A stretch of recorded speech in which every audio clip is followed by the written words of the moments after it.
take me.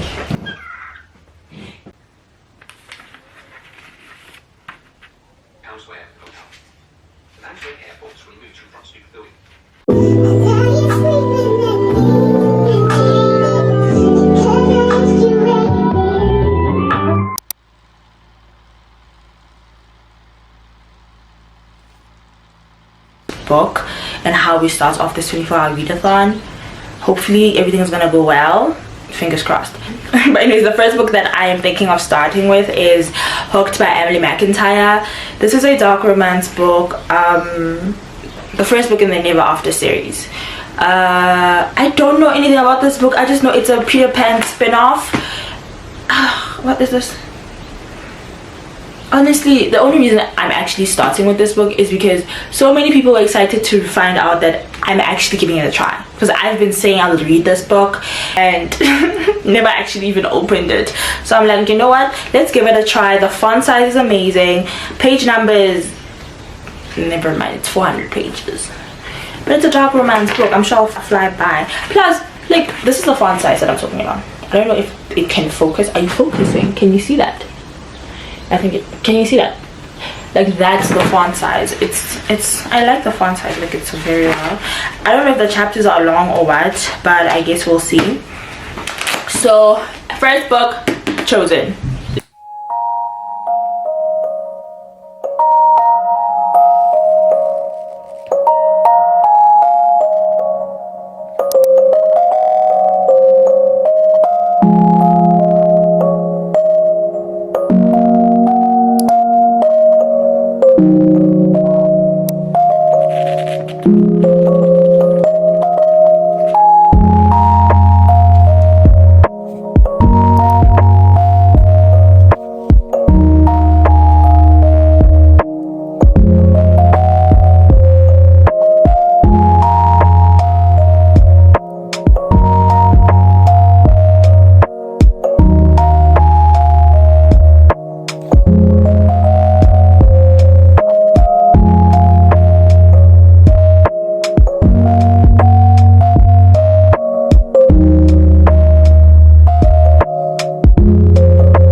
Update, I'm on chapter 3. The prologue, we've already killed someone. I don't know how we got there, but we've already killed someone, and it's a family member. So yeah, I might say we're moving fast. I've noticed thus far Jewel POV, which I love. It's giving mafia. I don't know why, it's giving mafia, it's giving rogue. Yeah, nothing else to update from there. Well, let's just carry on reading.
Can we just talk about how each time this man says darling, I fold?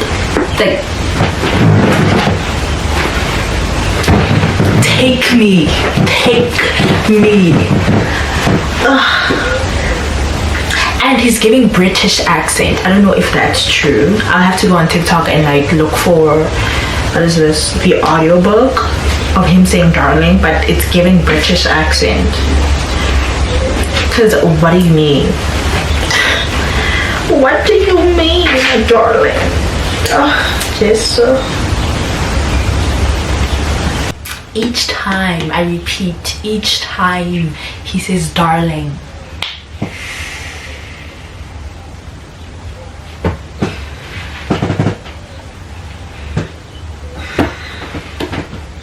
take me. Okay, so what's her name? Wendy was trying to make friends, right? She only has one friend who she works with. Now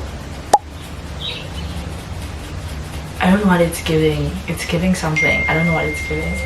Okay, so we are literally 2 hours down. Why did I not pause it? We are 2 hours down. I am halfway. Is it halfway? I'm on page 179 of, I don't even know if it's 400 or what. I'm pausing to go make coffee. I don't know if I want to make iced coffee or regular coffee. Thus far, I'm loving it. Like, I'm enjoying it. It's giving, and you know what the vibe is? The vibe is like getting into dark romance. I'd highly suggest this book, and I'm not even done, but it's giving 5-star. Like, I think I might want to finish the series because I genuinely want to know if they're the first book, like who the second book is about. I feel like I need to know who the second book is about because I've met so many characters thus far. And who do I want the second book to be about? Either Angie, like Wendy's friend, or the twins, like James's bodyguard. Those twins, yeah, them. Like, so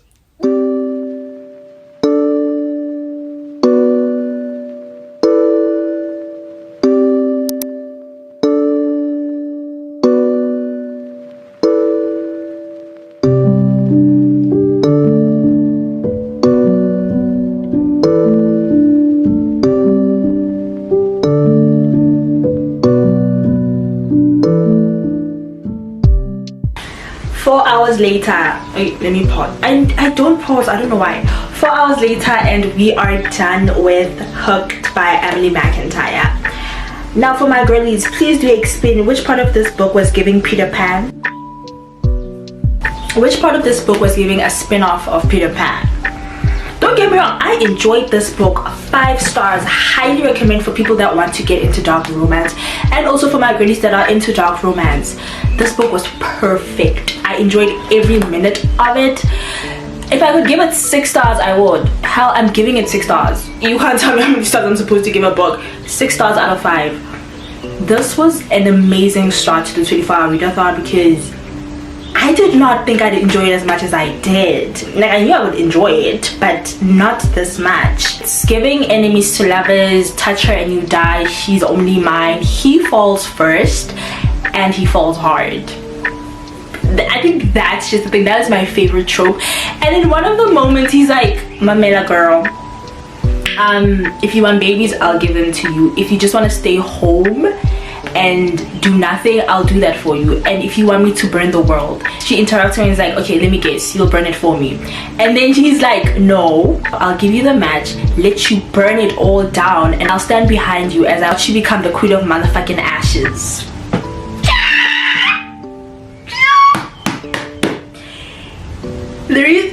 This book gave everything and more. Just the beginning, he's like, he wants revenge, but he wants her more. To summarize this book without spoiling it for anyone, James wants revenge on Wendy's father. So when Wendy comes to his nightclub, he's like, oh wait, there's a chance for me to get some revenge on him. And so he decides to use her as a toy to get her father's attention, or like get revenge on her father, not knowing that this girl is going to become the bane of his existence. Like, his blood will literally flow in his body just for her. highly recommend. 5 stars. Okay, so we're done with the first book, and it's been about 4 hours and 13 minutes, or 4 hours and something minutes, I can't remember. And we're on book 2 now. I just don't know what to start with. As I said, I want to finish off my monthly TBR for the first time, like genuinely. So out of 5 books, 4 down. Not saying I'm gonna read all of my monthly TBR in this video, because I want to get to this other specific book that's in my mind, but it's a fluffy YA romance book. I don't know if I'm in the mood for a YA book. I am in the mood for a romance book after reading a dark romance. I just don't know which one. So I'm just thinking, should I stick to my TBR, or should I venture out and check out a new book? I'm not sure. Why am I looking at an Ellie Hazelwood book? I'm genuinely looking at my bookshelf right now, and I can see Beetroot by Emily Henry and what's that? Check and Mate by Ellie Hazelwood. Or should I just say fuck it and start Love Redesigned by Lauren Asher?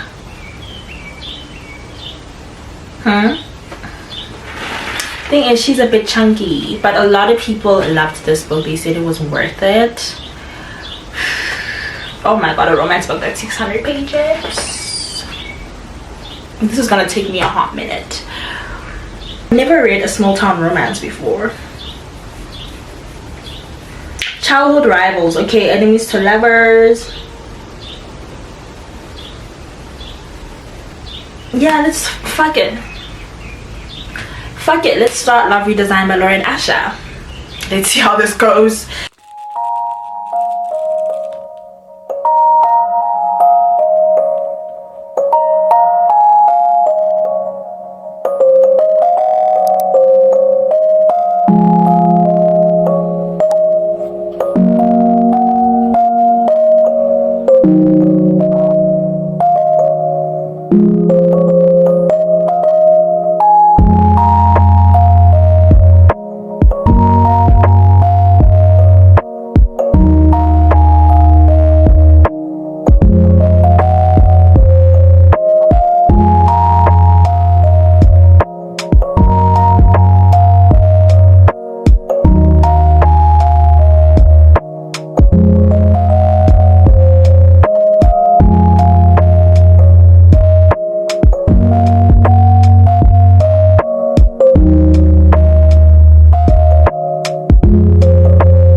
We are on chapter 6, page 56. The banter between Dahlia and Julian is everything. Like, the banter, I'm loving it so much. They have chemistry, they have history, and she's kind of alluding to him breaking, like they dated before, right?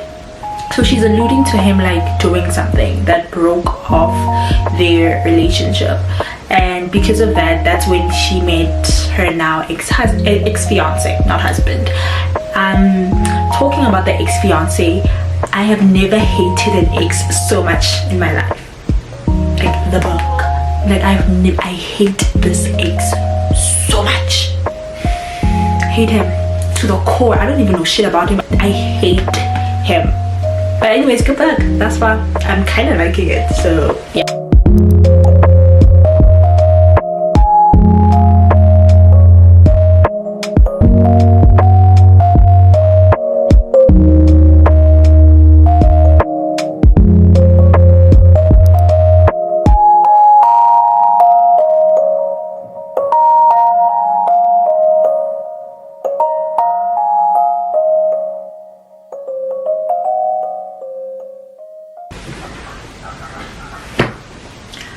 Five stars. 5 stars. When I tell you this is your sign to go read that book, people have been telling you, okay, fine, I know that it's like 600 pages or whatever, but it's worth it. It is definitely worth it, because this was phenomenal.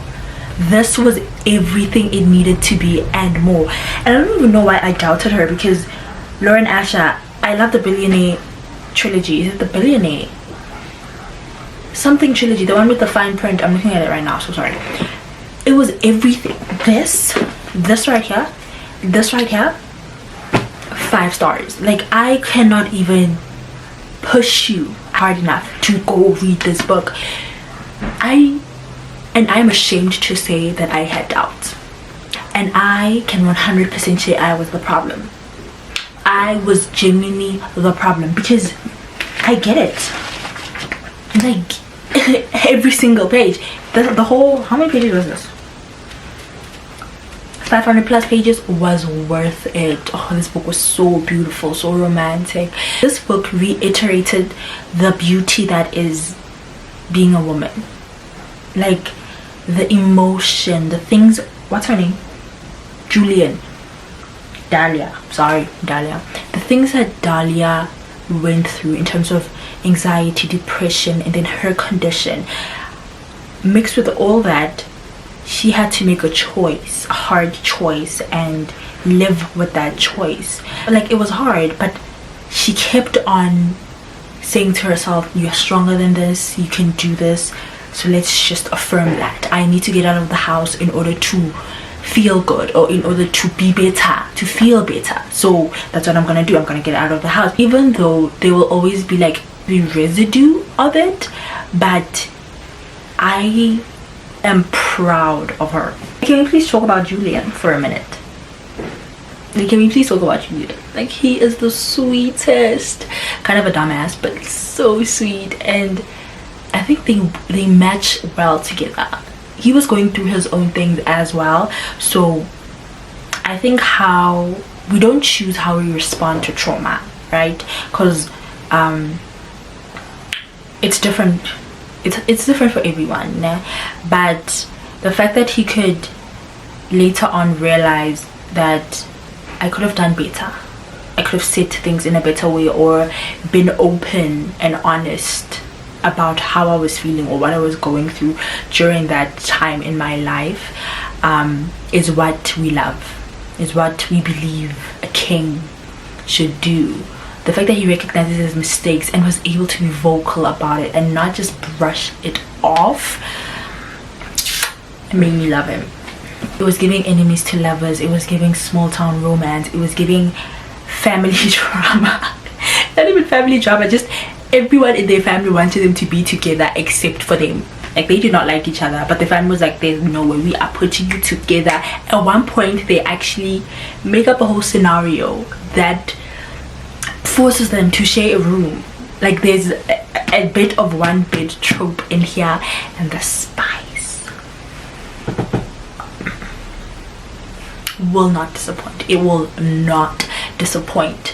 I guess to sum it up, what was this book about without even trying to spoil it for you? I'm reading the blurb now because I don't want to say something that's going to spoil it for you. They get together, like, they're enemies, as I said, they're childhood rivals, like enemies to lovers. So they childhood rivals, right? And family frenemies. Oh yeah, family frenemies. So now when Delilah's engagement is broken off, like when her fiance is like, I no longer want to marry you, she decides to go back home to find solace in her family, or to just get away from the whole limelight, because I think she's a star or something, right? During all that, she's in a depressed state, and this is where Julian comes in. Is it Julian? Yes. Julian is like, hey, why don't we renovate this house together, right? Because you are good at this and I'm also good at this. Our minds together could do something spontaneous, and they agree to that, which results in the beautiful masterpiece. So yeah, 5 stars, highly recommend. Go read the book. Wait, do I fit? I am done bathing, and this is the fit. PJ shorts, just with random ass shirt, and yeah, we need to pick my next read. Now the thing is, I read a dark romance book and I read a romance book, so I'm thinking, should we change to fantasy? I don't know. It's either we change to fantasy or we go back to romance. if I go to fantasy, it's either A Court of Wings and Ruin or Bride by Ali Hazelwood. So, or should I do Beach Read by Emily Henry?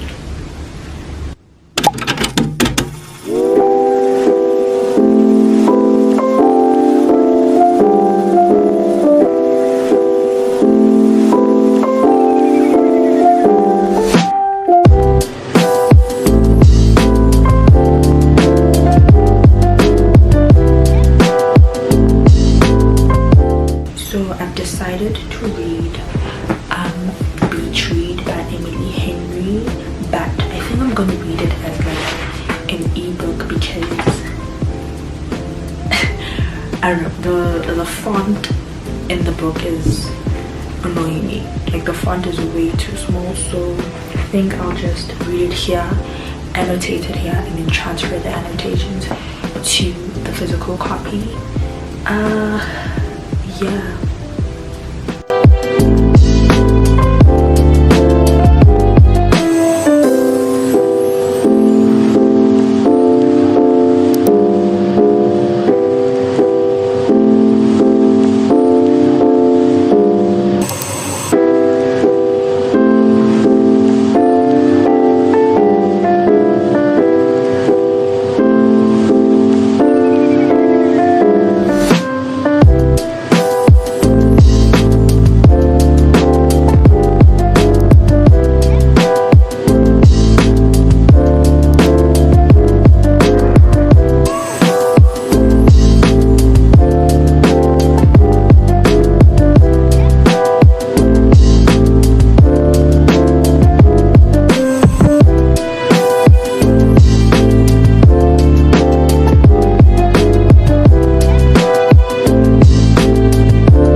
Morning, sweeties. So it is currently 8 a.m. and I woke up bright and early to literally finish this blog.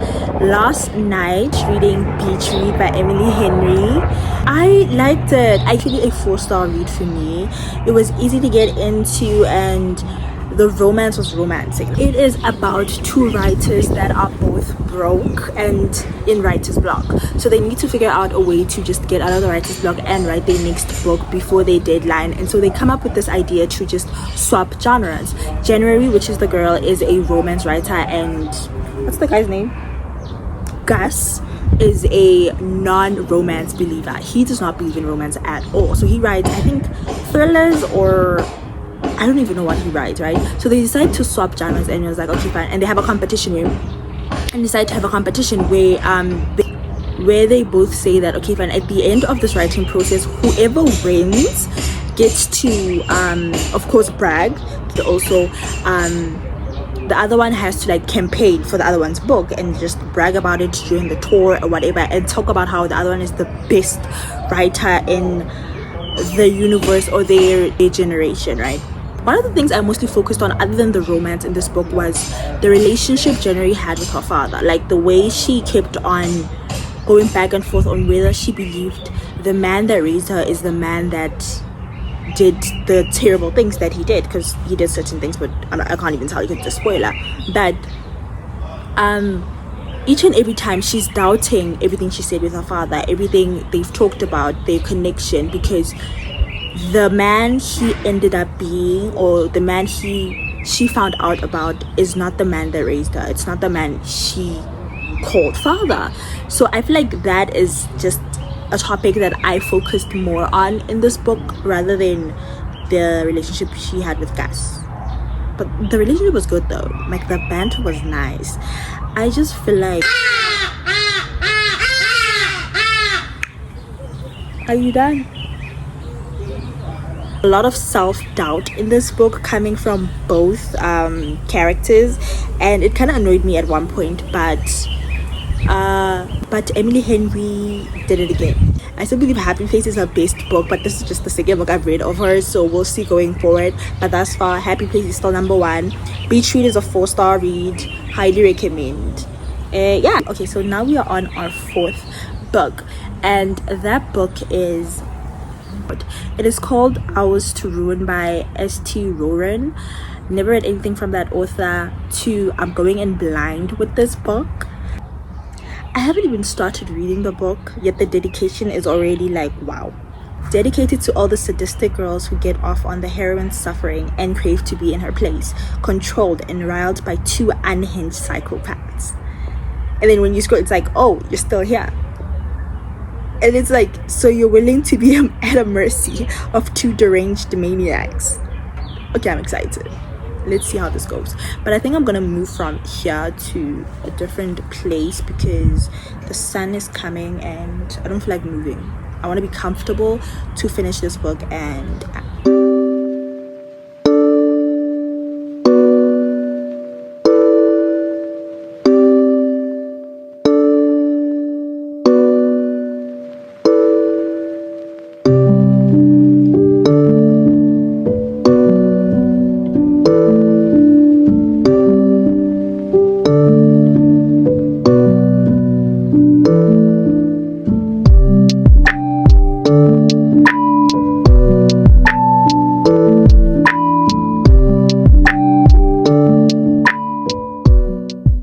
I'm not liking it. Like, I'm honestly not liking it at all. And this is weird because it's not even weird. I understand why I don't like it. Okay, maybe I might be like judging it before I even finish the book or get halfway through the book. Thus far, it's just, I get that they're psychopaths, but all of the books I've read, like the psychopaths redeem themselves, or like they don't cause bodily harm to their loved ones or the ones they are obsessed with. These ones are just full on, yeah, we'll stab you, and then they end up stabbing them. Yet they love this girl. I think it's the type of obsession I don't like. I don't like this type of obsession. I'm more of I'm the only one that's supposed to touch her. It is actually that as well, but this one is just, it includes no one's allowed to kill her but me. And then they do actually get to a point of almost killing her. They cause bodily harm to her. They literally take her to the doctor. They don't even take her to the doctor. Like, the maid takes her to the doctor, and then from there, they find out, go to the hospital, literally kill the doctor, and then take her back home. So do you understand why this one is just, yeah. And I don't know if I'm going into a reading slump, but then, like, it's taking me an honest while to finish this book. And it's pretty short. It's like, on my iPad it says 240 pages, which is pretty short, but it's taking me an honest while. I think I might be heading into a reading slump and I don't want to.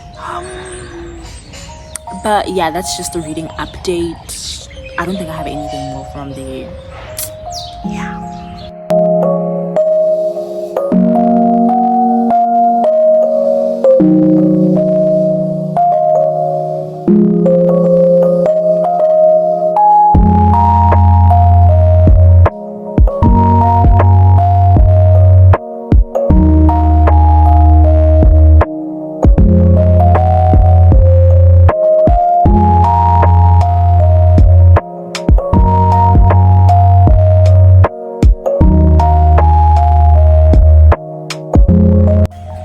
It's an entire family of psychopaths, just like them.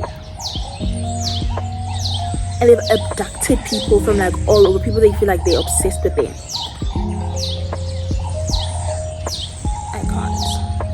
I can't deal. I hate this.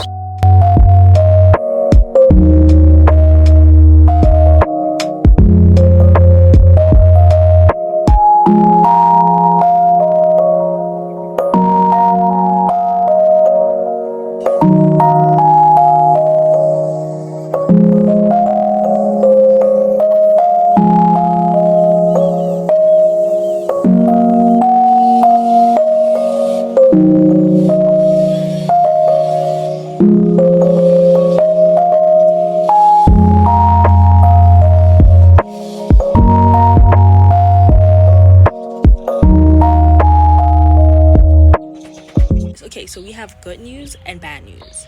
The good news is I finished the book. The bad news, it was a 1-star. Honestly, I hated every minute of that book. I wish I DNF'd that book. At one point, I thought, okay, it's getting good because she escaped. That is how happy I was. And then they captured her, and I was like, oh, fuck. And then there was no redemption scene or where they start to realize that they've been treating her badly or anything like that. They just, she changed her thoughts. Like, her mindset changed. She's like, okay, fine. I need to stay with them because I love them.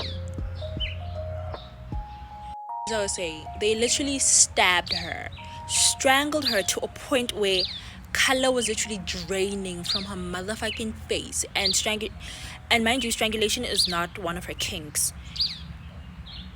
I think at one point she does. I think at one point she passes out or something. I can't even. I honestly feel like I just want to forget this book. It was a 1-star for me. And another bad. I should have said I have 2 bad news and 1 good news. It put me in a reading slump. Yeah, I cannot read anything after this. Like, I'd rather go watch TV than read a book. That's the type of reading slump I'm in. And so because of that, this is where we end the video. I'm so sorry. But yeah, 19 hours. It has been 19 hours. How long has it been? Wait, let me check real quick. I've been reading for 19 hours. 19 hours, 4 books later. I don't think it's that bad. Yeah. See you next time. Enjoy the rest of your week.